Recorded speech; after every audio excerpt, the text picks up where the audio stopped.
En 1701, el capitán Kidd fue ejecutado por piratería. Archipirata y enemigo universal de la humanidad. Pero con su muerte nació el misterio del tesoro escondido de Kidd.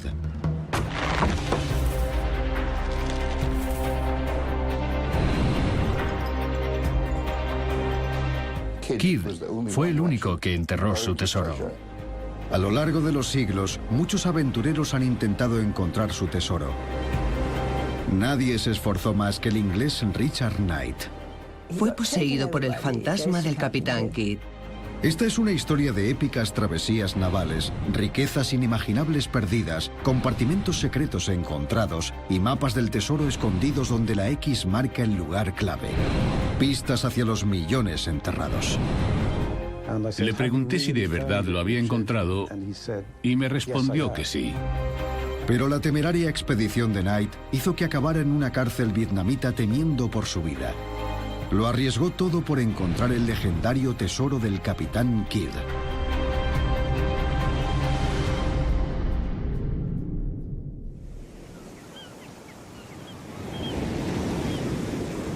Richard Knight no era el típico cazatesoros.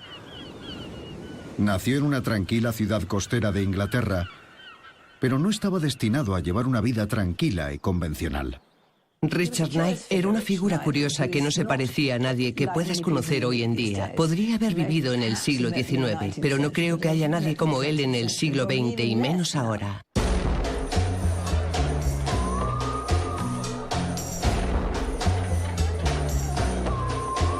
Knight era un hombre joven a principios de los años 60, cuando se mudó a París.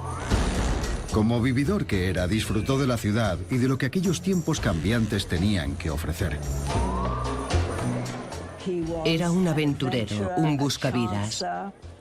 Creo que quería disfrutar de la vida. Quería verlo y experimentarlo todo. Pero Richard Knight era un artista, un actor, y no solo había ido a París para divertirse, sino para aprender del gran mimo francés Marcel Marceau. Incluso alcanzó cierto éxito en su carrera como actor.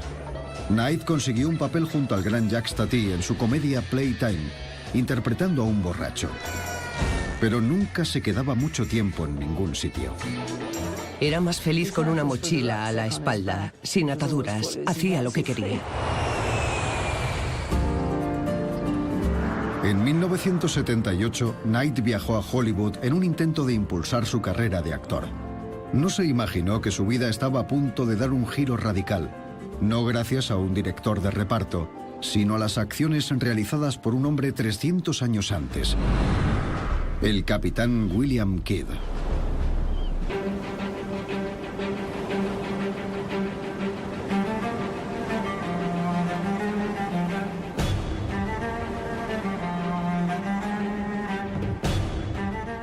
Kidd nació en Dundee, en la costa este de Escocia, alrededor de 1655.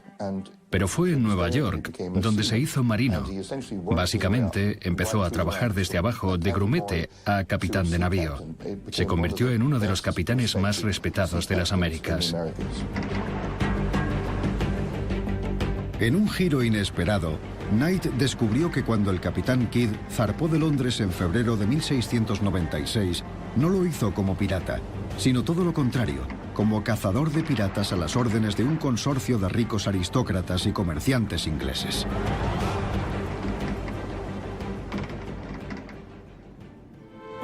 La floreciente economía de Gran Bretaña se basaba en gran parte en su comercio con la India.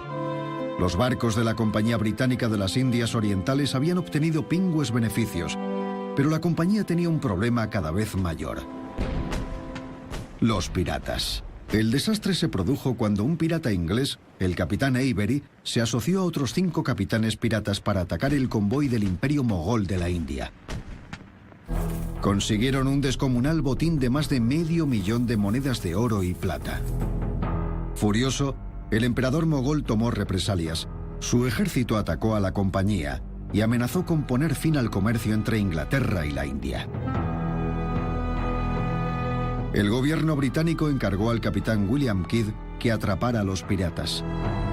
No como oficial de la Marina Real, sino como corsario. Un corsario era alguien que tenía un barco y una tripulación al que otorgaban una licencia, una patente de corso para poder perseguir a los enemigos del país.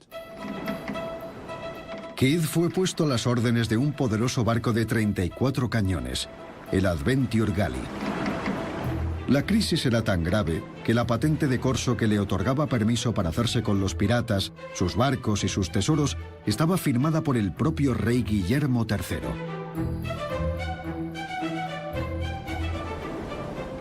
Era un respetado y experimentado capitán de navío que pensaba que tenía la habilidad, el barco y la experiencia suficiente para cumplir su cometido. Además, Kidd tenía otro incentivo. Gran Bretaña estaba en guerra con Francia, así que podía tomar por la fuerza cualquier navío enemigo con que se cruzara. Confiado, el capitán Kidd se hizo a la mar con la esperanza de hacerse rico con su parte del botín que obtuvieran de los barcos capturados. La tripulación también estaba ansiosa. Era una de las oportunidades más lucrativas que se le podía presentar a alguien a finales del siglo XVII.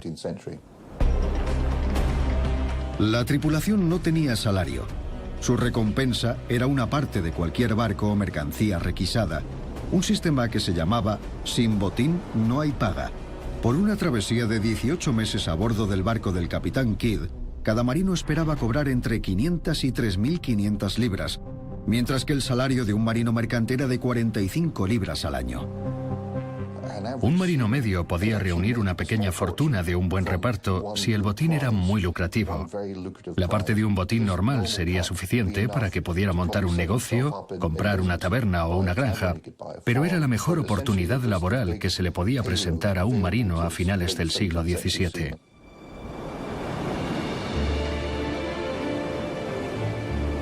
Mientras la Adventure Galley rodeaba el Cuerno de África con los cañones preparados, Kidd esperaba encontrarse y conquistar barcos piratas en los famosos lugares que solían frecuentar en Madagascar y el Océano Índico, pero se encontró con un grave problema. No estaban allí. Para cuando llegó al Océano Índico, todos los barcos con los que se había cruzado eran aliados, ingleses u holandeses. No pudo encontrar ni piratas ni franceses. Así que cuando los meses fueron pasando y la tripulación no consiguió ninguna recompensa, las cosas empezaron a torcerse.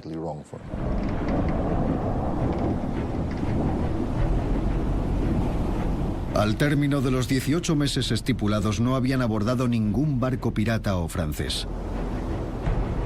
La tripulación quería abordar el siguiente barco con que se cruzaran, el que fuera. Querían hacerse piratas. La tripulación sabía que solo ganarían dinero al abordar otros barcos, así que en ocasiones abordaban los que no debían. La Adventure Galley se había hecho a la mar hacía casi 2 años y no habían conseguido nada. La tripulación estaba decidida a torturar a los prisioneros para encontrar dinero en cualquiera de los barcos con que se cruzaran. Terribles historias empezaron a llegar desde los puertos sudafricanos a los que huían estos barcos hasta Londres y Nueva York. El capitán Kidd fue tachado de pirata, y eso significaba la pena de muerte, colgado de una soga. Knight se enteró de que para calmar a su rebelde tripulación, enriquecer a sus poderosos patrocinadores de Londres y salvar su propio pellejo, Kidd necesitaba un milagro, un gran barco pirata o francés cargado hasta la borda. ¡Barco a la vista! Como si fuera una respuesta a sus plegarias, oyó un grito del vigía que indicaba que habían avistado un barco, un navío mercante de gran tamaño que transportaba una pesada carga. En enero de 1698 le tocó el gordo y encontró un barco llamado Queda Merchant, que transportaba valiosas sedas, oro y joyas. Una auténtica mina. Por fin había encontrado el barco adecuado. El Queda Merchant no era un barco pirata, pero cuando el capitán le enseñó los papeles franceses, Kidd pudo apoderarse del barco de forma legítima.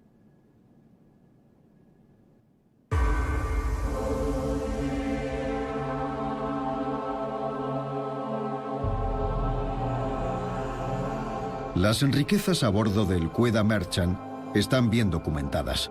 Transportaba libras de oro, plata y joyas, así como un cargamento de la más fina seda y opio.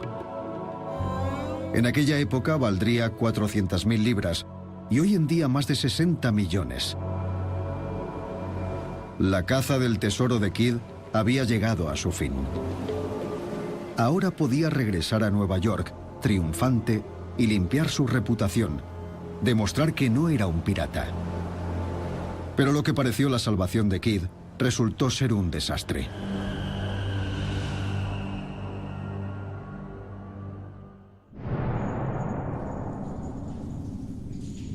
En Nueva York, Kidd fue arrestado sin demora. El Quedagh Merchant no era un barco francés, sino que pertenecía a un poderoso comerciante indio. El capitán Kidd, que había sido enviado para dar caza a los piratas y calmar al imperio mogol de la India, no había sino empeorado la situación. Tras capturar su preciado navío, los comerciantes indios exigían la cabeza de Kidd.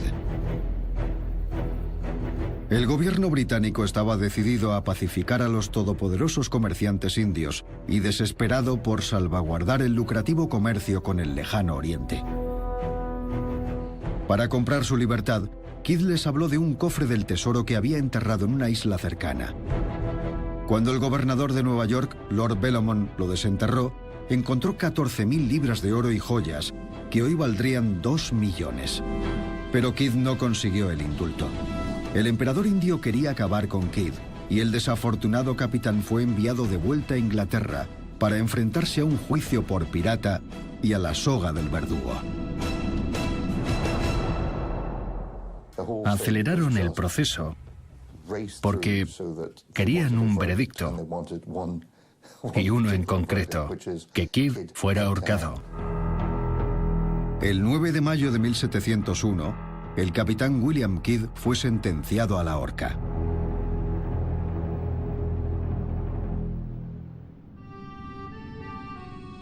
En un intento desesperado de escapar a su destino, se lo jugó todo a su mejor baza. Desde su celda en la prisión de Newgate, escribió una carta al gobierno en la que negociaba por su vida.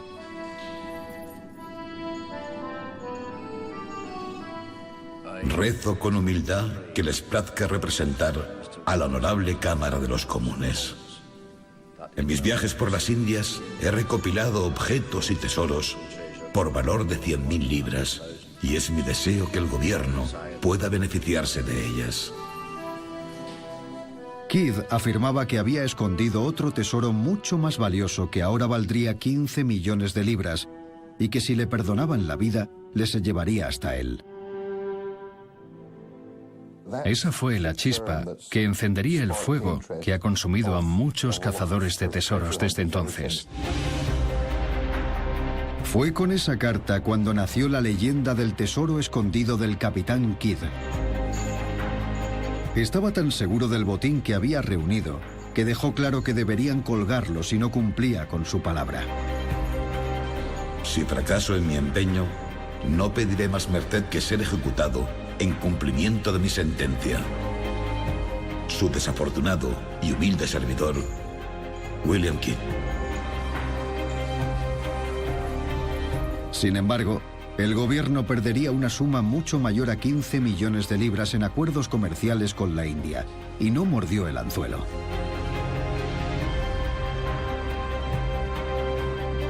Tenían que apaciguar a los indios mogoles con una ejecución pública.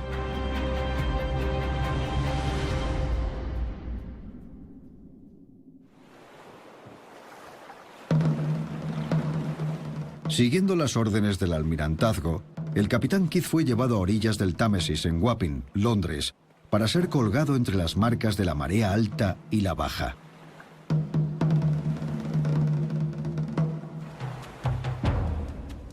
Pero su ejecución no salió según lo previsto. Cuando saltó de la escalera, la soga se rompió. Debió pensar que era su primer golpe de suerte en 6 años, porque a menudo eso implicaba un aplazamiento legítimo. En el caso de Kidd, simplemente buscaron otra soga, le hicieron volver a subir por la escalera y le empujaron al olvido.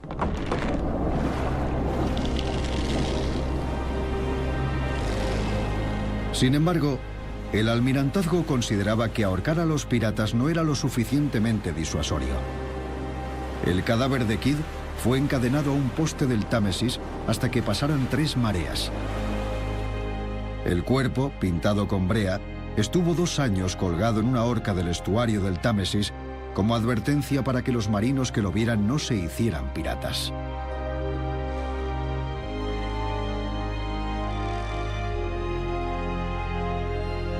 Pero la leyenda del tesoro de Kidd nunca moriría.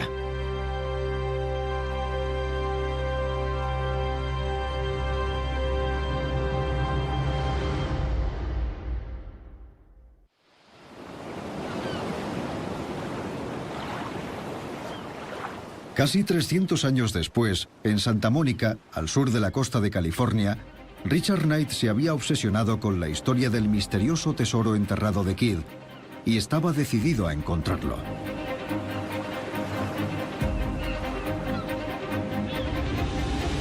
Knight comenzó la búsqueda del tesoro en la Universidad de California, en la Biblioteca de Los Ángeles. En ese instante, su vida cambió para siempre. Se le metió una idea en la cabeza y desde entonces se centró en ella. Richard era muy raro en el sentido de que no le interesaba el dinero. Hacía referencia al valor del tesoro de Kidd, que serían incontables millones. Pero creo que lo que le atraía era la aventura. Al empezar la investigación, Knight descubrió que otros habían soñado con encontrar el tesoro de Kidd, y al igual que ellos, se enteró de que Kidd había dejado una serie de pistas. La primera pista del tesoro se remonta a 1929 en la costa sur de Inglaterra, en Eastbourne. Allí vivía Hubert Palmer, un soltero de mediana edad. Era un abogado retirado al que le encantaba coleccionar reliquias piratas. Un día, en 1929, llegó a sus manos un viejo secreter de roble que supuestamente había pertenecido al capitán Kidd.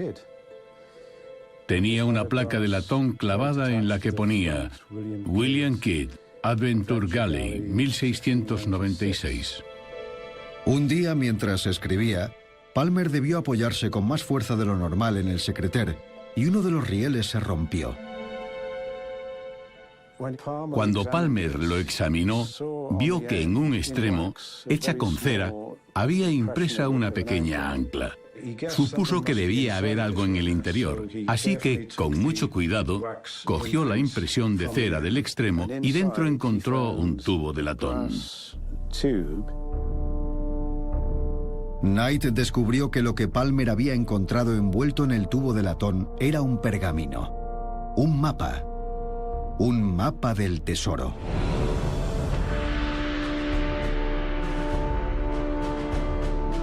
En él, una X marcaba el lugar clave, igual que en el libro La Isla del Tesoro. Pero había algo más. En la parte superior se leía Mar de China. A la izquierda había una brújula señalando al norte y debajo las iniciales de Kidd, WK.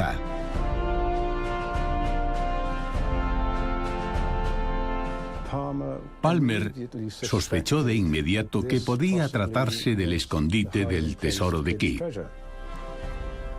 Pero, por supuesto, nada en el mapa indicaba dónde se encontraba. Lejos de indicarle la ubicación del tesoro de Kidd, el mapa de Palmer le permitió vislumbrar un fascinante misterio. Su cabeza hervía con preguntas sobre cómo resolverlo. Por suerte, en los años 30, Hubert Palmer había descubierto más pistas. A partir de entonces, Palmer dedicó gran parte de su tiempo y energía a poner anuncios buscando cualquier cosa relacionada con Kidd. Cualquier reliquia, cofre, caja, lo que fuera, con la esperanza de encontrar más pruebas de dónde podría estar la isla. Knight se enteró de que Palmer había puesto anuncios buscando objetos que pertenecieran a Kidd y que poco a poco los había encontrado. 3 años después de que Palmer encontrara el viejo secreter, le ofrecieron este cofre. El cofre pertenecía a un hombre náutico, el capitán Morgan, que afirmaba ser descendiente del famoso bucanero Sir Henry Morgan.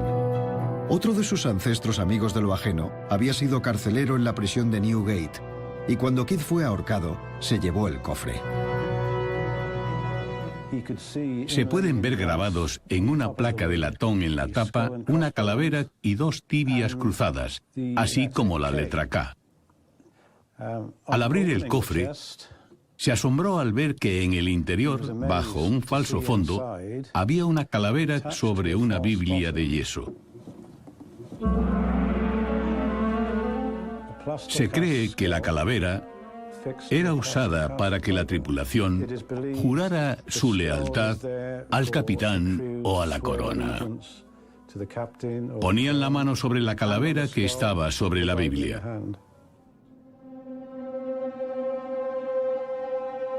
Por desgracia, el falso fondo estaba vacío, pero había otra cosa misteriosa. Cuando Palmer le dio la vuelta a la tabla, descubrió un espejo. ¿Qué pintaba ahí? Palmer examinó el marco del espejo y descubrió que esta parte se quitaba con bastante facilidad. Y entonces era posible sacar el espejo así. Y he aquí que, emocionado, descubrió que había otro mapa. Knight, al igual que Palmer, se entusiasmó al comprobar que el contorno de la isla era casi igual al del primer mapa, pero este contenía más información. 515 al sudeste, 50 al norte, 36 nordeste, 36 nordeste, rocas, 3 pies por 3 pies por 4. Knight estaba convencido de que eran indicaciones para llegar al tesoro, pero aparte de la pista Mar de China, no tenía ni idea de la situación de la isla. Ni latitud ni longitud. Necesitaba más. Por fortuna para Knight, Palmer tuvo otro extraordinario golpe de suerte cuando 2 años después pudo comprar un cofre que había pertenecido a Sarah, la mujer del capitán Kidd. Esta se conoce como la caja de costura de Sarah Kidd. Tiene una placa de latón grabada en la tapa en la que pone William y Sarah Kidd, 1699. Tan meticuloso como siempre, Palmer midió la caja por dentro y por fuera, descubriendo una discrepancia que le hizo sospechar de la existencia de un compartimento secreto en la base. Palmer descubrió que en la base había 2 o 3 clavos o tornillos disimulados. Finalmente consiguió sacarlos y quitar esta tablilla. Al hacerlo, reveló un compartimento secreto en la base. Buscó dentro y encontró un pergamino con otro mapa. Este mapa era mucho más detallado. Knight primero intentó descifrar lo que tendría que ser la letra de Kidd en el borde del mapa. Después de darle muchas vueltas, lo logró. 360 yardas gira al norte. 3 tocones. 87 pies desde el centro del triángulo en las rocas de la izquierda. 98. 20 pies al este del esqueleto de... Hiv. Liv. La última palabra seguía siendo un misterio, pero Knight sabía que eran instrucciones más detalladas para encontrar el tesoro enterrado.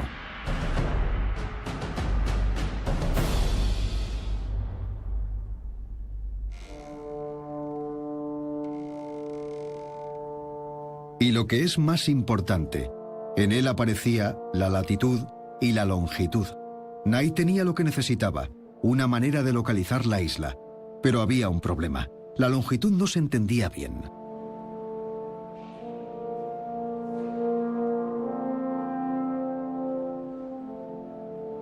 Si la longitud se leía 31:30 este, la isla estaría en Sudán. La marca antes del 31 podría ser un 1, lo que situaría la isla en 131:30 al este, a 300 kilómetros de las Filipinas en pleno océano. Knight se dio cuenta de que tenía un gran problema con la longitud.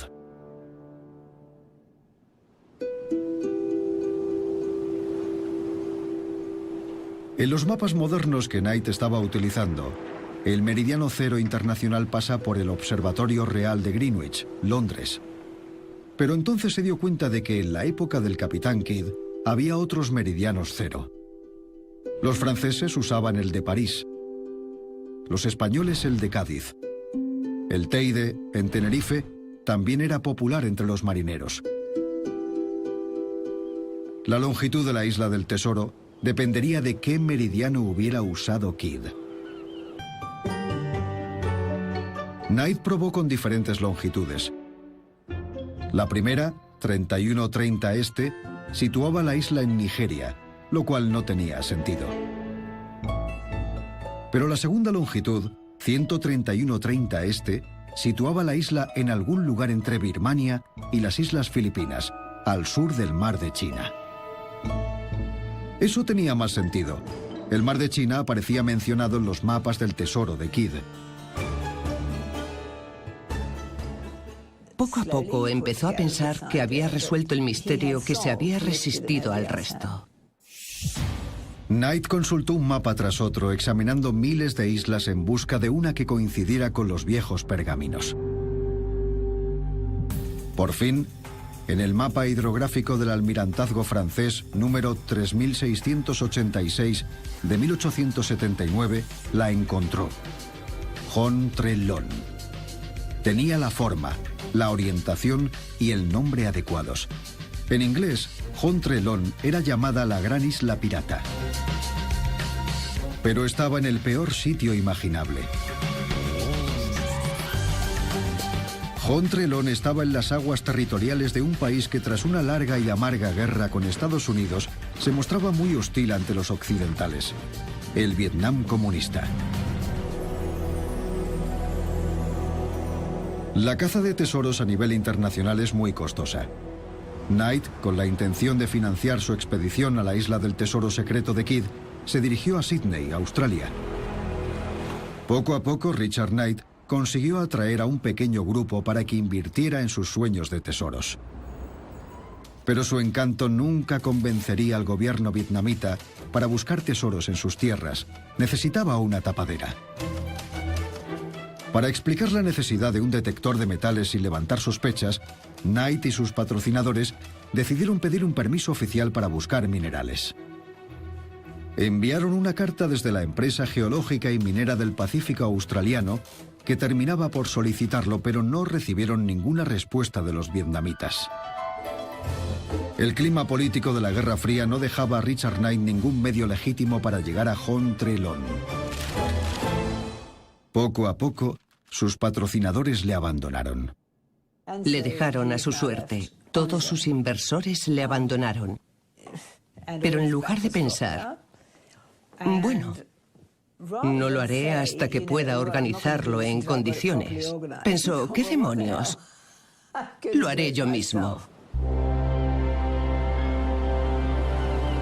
En junio de 1981, Richard Knight había decidido que la única manera de llegar a la isla del tesoro era organizando una expedición ilegal. El primer paso de su invasión personal era acercarse lo máximo posible a Vietnam. Decidió establecer su base en Bangkok, Tailandia. Aún así estaba a 480 kilómetros por mar de Hontrelón, un viaje muy peligroso. Alquilar un barco que fuera lo suficientemente grande pero que pasara inadvertido y le pudiera dejar cerca de Hontrelón sería complicado. Además, tenía que encontrar una tripulación que estuviera dispuesta a hacerlo.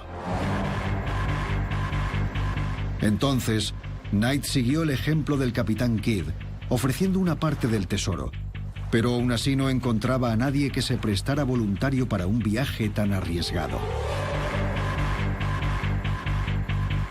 Hasta que un amigo le presentó a un joven estadounidense de 18 años, Fred Graham. Acabó encontrando a la persona perfecta, un joven fotógrafo que también quería vivir una aventura. Fred Graham se había ido de su casa en California con una cámara nueva para convertirse en fotógrafo de guerra. Pero sin experiencia, no pudo hacerse un hueco en la profesión. Estaba en un callejón sin salida, y la caza del tesoro de Richard Knight le ofrecía el tipo de emociones que andaba buscando. Knight le ofreció el 15% del tesoro. Graham negoció que su parte fuera un 40%. Cerraron el trato, pero igual que la tripulación de Kidd, si no encontraban el tesoro no conseguiría nada. La decisión de acompañar a Knight le saldría cara.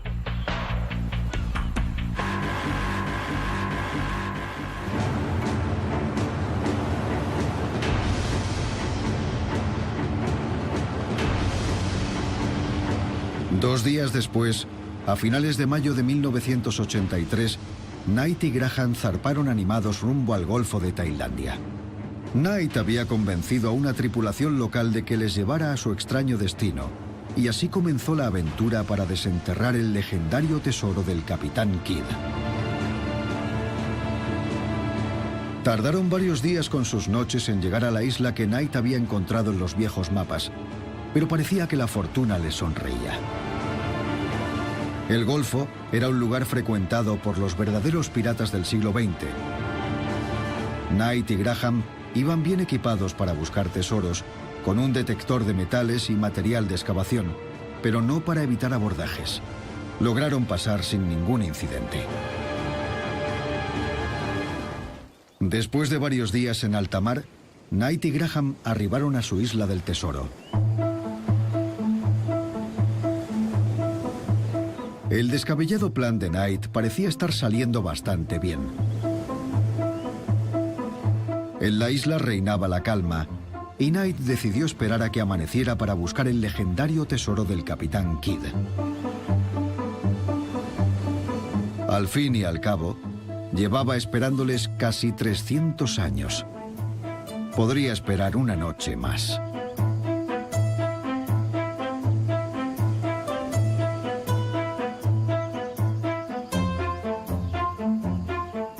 Lo que no sabía era que alguien más les estaba mirando.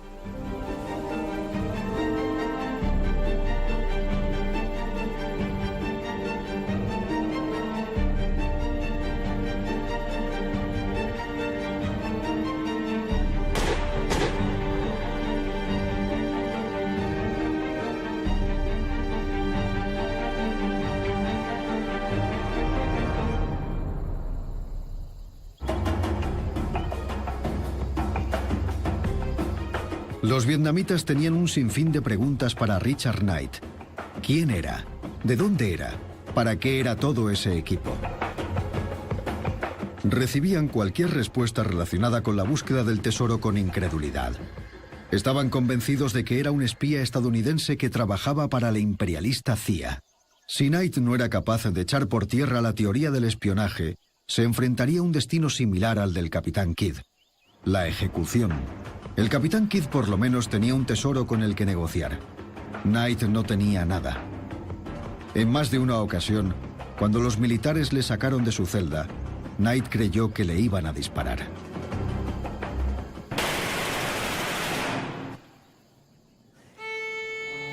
Los meses seguían pasando y Knight luchaba por mantener la cordura. Le dio una función a cada rincón de su celda.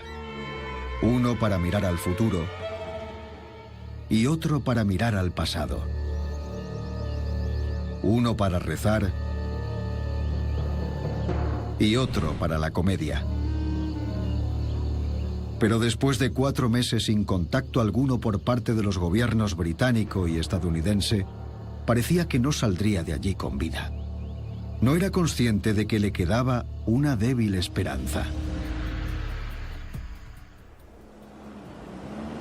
Justo antes de la desafortunada caza del tesoro, el joven Fred Graham había tenido la prudencia de organizar que se enviara una carta a su padre si no volvía a los 30 días. Escribió: Si estás leyendo esta carta, es que algo ha salido muy mal. Estaré muerto o en la cárcel. La carta de Graham les salvó a los dos.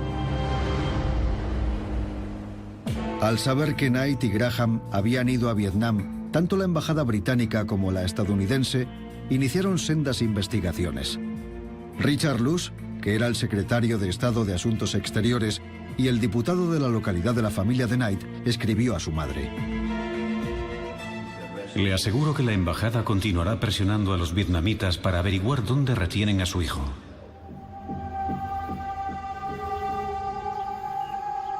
La actividad diplomática funcionó. Los vietnamitas admitieron que habían arrestado a Knight y a Graham por violar el territorio de la República Socialista de Vietnam y que estaban en prisión. Pero ahora eran los vietnamitas los que hacían de piratas, exigiendo un rescate de $10.000 por cada uno. Ni el gobierno británico ni el estadounidense pagarían un solo centavo. El gobierno británico no paga rescates de forma oficial. Dicen que no lo hacen, porque si no, volverá a ocurrir. El 17 de mayo de 1984, Fred Graham fue liberado y devuelto a Estados Unidos. Pesaba casi 20 kilos menos que cuando se fue de casa en pos de aventuras. Su familia y sus amigos de California habían reunido el dinero para que su cautividad no llegara al año. El desafortunado Richard Knight seguía en la cárcel.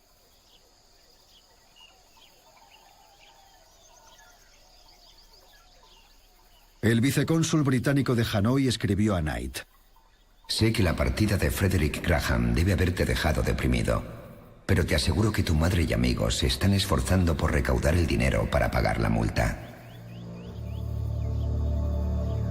Tras un año de cautividad, solo habían recaudado $2.000. Todavía les faltaban $8.000. Knight esperó en la prisión junio y julio, pero en agosto el consulado británico le escribió para comunicarle que había tenido un extraordinario golpe de suerte.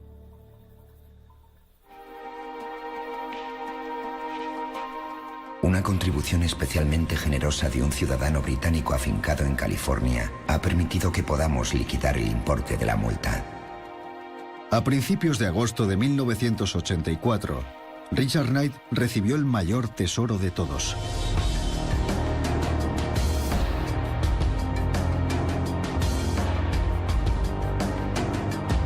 Su libertad.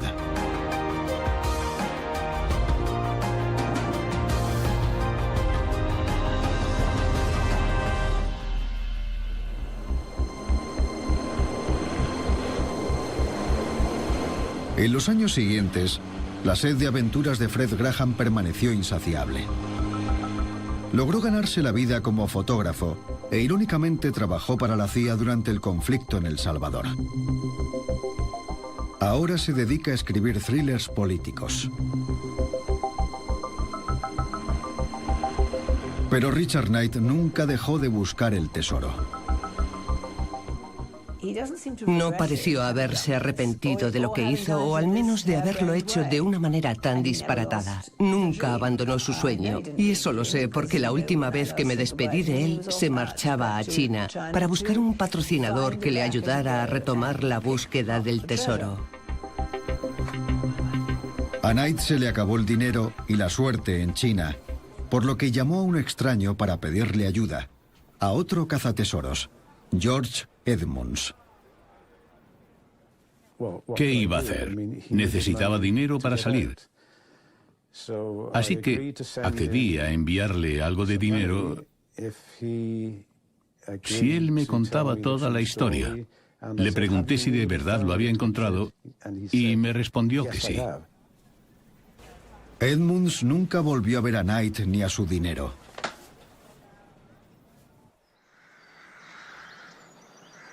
Richard Knight murió en Carlisle, al norte de Inglaterra, en 2002. Así que, ¿cuál es la verdad sobre el legendario tesoro de Kidd? No cabe duda de que enterró un cofre que contenía 14.000 libras y que fue encontrado bajo las órdenes de Lord Belmont, gobernador de Nueva York. Pero ¿qué pasa con la afirmación de Kidd de haber escondido 100.000 libras más? La pregunta es, ¿fue Kidd totalmente sincero en cuanto a la cantidad de oro y joyas que había enterrado? ¿Había pretendido Kidd guiar un barco a un tesoro escondido? ¿O era un último intento desesperado de salvar su vida? ¿Pretendía una vez en alta mar intentar escapar? Me sorprendería mucho si algún tesoro de Kidd llegara a salir a la luz.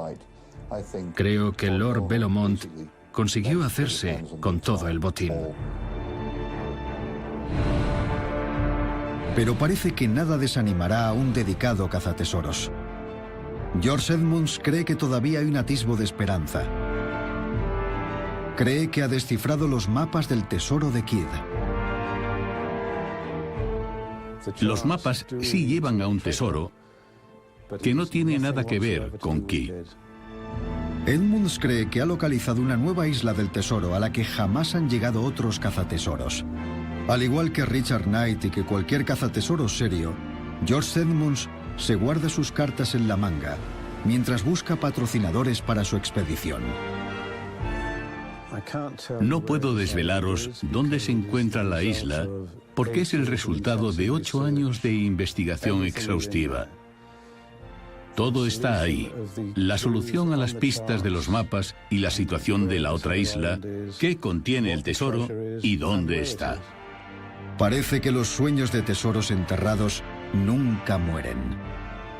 Sigue ahí fuera. Estoy convencido del todo.